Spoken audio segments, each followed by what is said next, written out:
Hey, how's it going, everyone? What is up? And welcome to my Marvel Monday, my first one. Now, this is my first Marvel video outside of my Marvel movie reviews. So, in this video, we're going to be talking about Civil War and the leaked script, possibly real leaked script from 4chan. Now, even though this is probably fake, I'm going to go ahead and say it's probably fake. We're going to act like it's real. So, in the comments, if you want to talk about it, like if you read it, please tag your post with spoilers, just in case someone who doesn't want to be spoiled doesn't want to be spoiled, you know. I'm not going to get too spoilery in this video. I'm just going to talk about a few things, and one thing that I didn't like. I didn't read the entire thing, I just read bits and pieces. So yeah, let's go ahead and get into it. So firstly, we're going to talk about how this script is apparently, according to most people who've read it, better than Age of Ultron. That's what scares me about it. People are saying that this write-up from 4chan, this possible fake leaked script, is better than Age of Ultron. It kind of scares me on whether it's real or not, just by people saying that. I mean, it'd have to be a damn good writer to like leak it, like to make a fake script to get the internet riled up and it be good. So that worries me. Now, the thing, like, I'm just gonna address why to be worried and why not to be. The thing about the script, though, is, AntMan isn't mentioned in it at all, and he is gonna be in Civil War.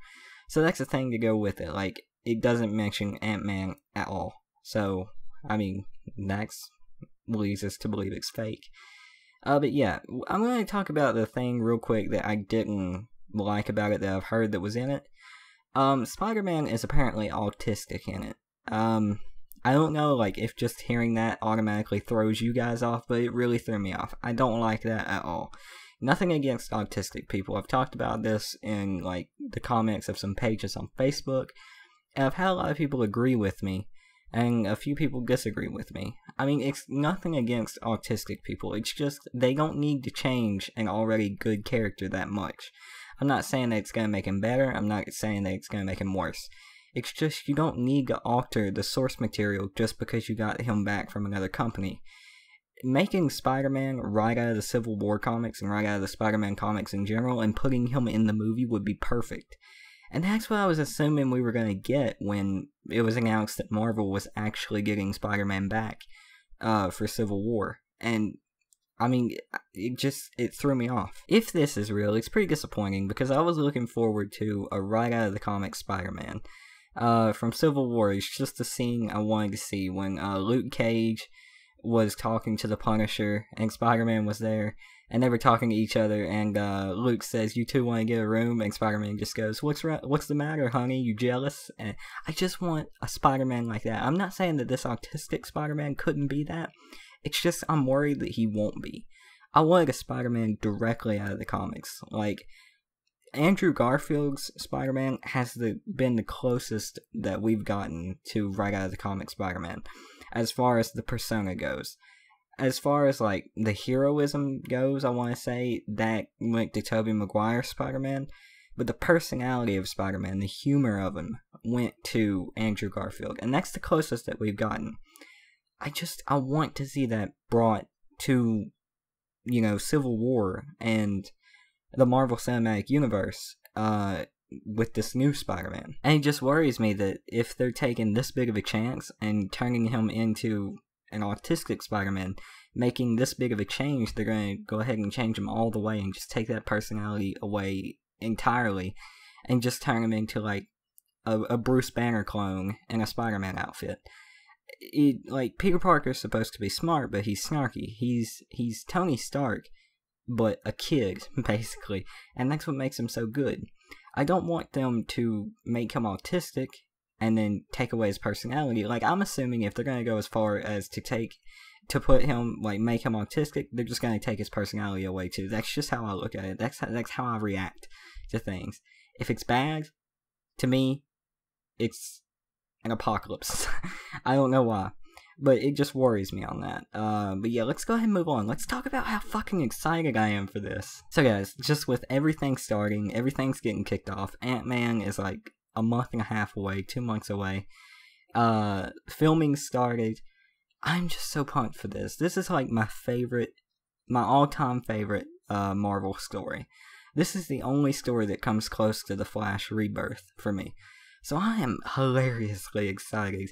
And just the schedule of movies that we have, it's like one after another next year, guys. I'm not even playing. It's like, I think 3 months of intermission is the longest we get next year for movies, so it's gonna be crazy. But this movie kicks it off, I believe, and I'm just so freaking excited. The reason I'm more excited for like this than I dare say Batman vs Superman, just because the story behind it, like the comic book, is so great. It's so much better than The Dark Knight Rises, in my opinion. In my opinion, guys, I'm sorry, don't kill me. I love Civil War so much more than The Dark Knight Rises. And I only reference those two, like, and combine, like, put them against each other, because Batman vs Superman is heavily based on The Dark Knight Rises. And I don't like The Dark Knight Rises because it turns Superman even more into a Boy Scout and makes Batman this almighty god who can beat anyone. In Civil War, levels the playing field. You got Captain America, a super soldier serum guy, versus a man in iron, and the two, like, it splits in half the Marvel universe. People are taking sides, there's big fights, there's people dying, and that's horrible to say, but it's something that you haven't really seen a Civil War in DC, I want to say, and it's just so cool seeing the heroes go up against each other for this cause. It's like neither are wrong. Both are right in their own ways. And it's just the story behind it. It's got me so excited. I've already read Civil War again. I've read Civil War like 5 times now. And I'm more and more excited for it every day. And AntMan is just going to raise the excitement, because I'm pretty sure there's going to be a big Easter egg to Civil War in the credits of AntMan, since he's going to be in the movie. It's so exciting. I'm excited to see Black Panther in Civil War, to see the big fight scenes between Iron Man and Cap, to see that the first Avengers scene escalate, and see them going back and forth, like, put on the suit, let's go a few rounds. And it's awesome. But anyways, I'm gonna stop babbling. Even though I do videos on basically only DC stuff, and I hardly talk about Marvel unless a movie comes out, I do like Marvel. I am a DC fanboy. I would take DC over Marvel almost any day. But I still really do love Marvel. Even though it's not as much as DC. It's like a redheaded stepchild. It's horrible to say. You still love it, but you love it while it's in the basement. It's fucking horrible. But, I hope you guys enjoyed the video. Please like, comment, subscribe. Don't start a war in the comics. Marvel and DC, they're almost as good. Don't start a war. But yeah, hope you guys enjoyed. Peace.